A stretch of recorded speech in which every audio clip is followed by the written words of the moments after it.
பூலோக வைகுண்டம் என்று அழைக்கப்படும் ஸ்ரீரங்கம் கோயிலுக்குள் சிலிர்க்க வைக்கும் ஒரு ரகசியம் மறைந்திருக்கிறது.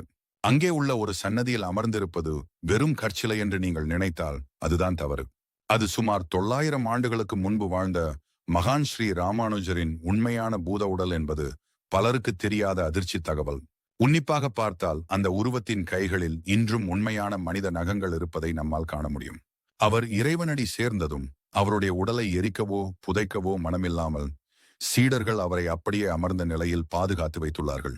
எகிப்திய மம்மிகளைப் போல ரசாயனங்கள் எதுவும் பயன்படுத்தாமல் பச்சை கற்பூரம் மற்றும் குங்குமப்பூ சாந்து மட்டுமே இதற்கு காப்பாக பூசப்படுகிறது. வருடத்திற்கு 2 முறை மட்டுமே இந்த சாந்து பூசப்படுகிறது. இதுவே அந்த உடலை 1957 ஆண்டிலிருந்து இன்று வரை கெடாமல் பாதுகாக்கிறது. இதை தானான திருமேனி என்று அழைக்கிறார்கள். அதாவது சிற்பியால் செதுக்கப்படாத தானாகவே அமைந்த திருமேனி என்று பொருள். இறப்புக்குப் பிறகும் தன் பக்தர்களுக்காக உடலை கூட விட்டுச் செல்லாத அந்த மகானின் கருணை மெய்சிலிருக்க வைக்கிறது. Download ShareChat.